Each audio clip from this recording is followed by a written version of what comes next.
कि देवशयनी एकादशी क्यों की जाती है, इसे सर्वप्रथम किसने किया था और इसको करने से किन पापों का। बहुत पहले की बात है। धर्मराज युधिष्ठिर ने कहा कि हे केशव, आषाढ़ शुक्ल एकादशी का क्या नाम है, इस व्रत के करने की विधि क्या है और किस देवता का पूजन किया जाता है। श्री कृष्ण कहने लगे कि हे युधिष्ठिर, जिस कथा को ब्रह्मा जी ने नारद से कहा था वही कथा आज मैं तुमसे कहता हूँ। एक समय नारद जी ने ब्रह्मा जी से यही प्रश्न किया था। तब ब्रह्मा जी ने उत्तर दिया कि हे नारद, तुमने कलयुगी जीवों के उद्धार के लिए बहुत ही उत्तम प्रश्न किया है, क्योंकि देवशयनी एकादशी का व्रत सब व्रतों में उत्तम है। इस व्रत से समस्त पाप नष्ट हो जाते हैं और जो मनुष्य इस व्रत को नहीं करते हैं वो नरकगामी होते हैं। इस व्रत के करने से भगवान विष्णु प्रसन्न होते हैं। इस एकादशी का नाम पद्मा है। अब मैं तुमसे एक पौराणिक कथा कहता हूँ, तुम मन लगाकर सुनो। सूर्य वंश में मंधाता नाम का एक चक्रवर्ती राजा था, जो सत्यवादी और महान प्रतापी था। वह अपनी प्रजा को पुत्र की भांति पालन किया करता था। उसकी सारी प्रजा धन धान्य से भरपूर और सुखी थी। उसके राज्य में कभी अकाल नहीं पड़ता था। एक समय उस राजा के राज्य में 3 वर्ष तक वर्षा नहीं हुई और अकाल पड़ गया। प्रजा अन्न की कमी के कारण अत्यधिक दुखी हो गई। अन्न के ना होने से राजा भी यज्ञादि भी बंद हो गया। एक दिन प्रजा राजा के पास जाकर कहने लगी कि हे राजा, सारी प्रजा त्राहि त्राहि पुकार रही है, क्योंकि समस्त विश्व की सृष्टि का कारण वर्षा है। वर्षा के अभाव से अकाल पड़ गया और अकाल से प्रजा मर रही है। इसलिए हे राजन, कोई ऐसा उपाय बताओ जिससे प्रजा का कष्ट दूर हो। राजा मंधाता कहने लगे कि आप लोग ठीक कह रहे हैं, वर्षा से ही अन्न उत्पन्न होता है और आप लोग वर्षा न होने से अत्यधिक दुखी हो गए हैं। मैं आप लोगों के दुखों को समझता हूँ। ऐसा कहकर राजा कुछ सेना साथ लेकर वन की तरफ चल दिए।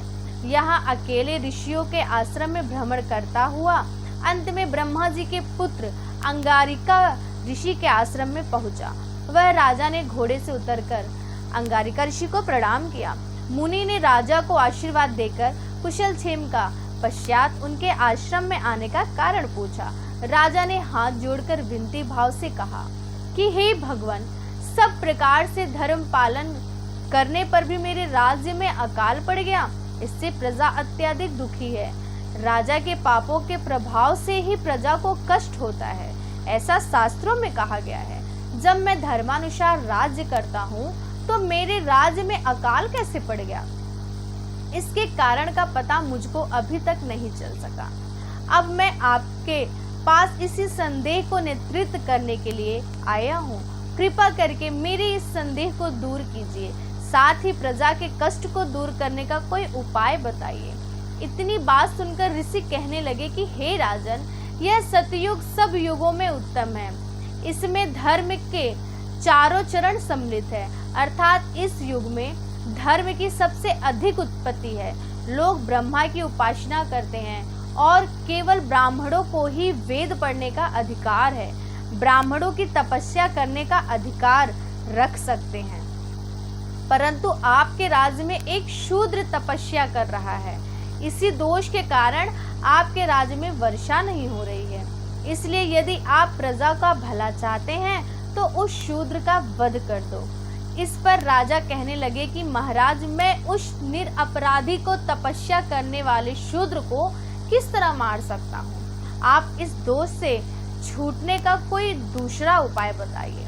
तब ऋषि कहने लगे कि हे राजन, यदि तुम अन्य उपाय जानना चाहते हो तो सुनो।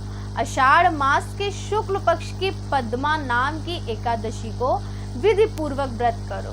व्रत के प्रभाव से तुम्हारे राज्य में वर्षा होने लगेगी और प्रजा सुख प्राप्ति करेंगे, क्योंकि इस एकादशी व्रत से सिद्धियों को देने वाला है और समस्त उपद्रव को नाश करने वाला है। इस एकादशी का व्रत तुम प्रजा, सेवक तथा मंत्रियों सहित करो।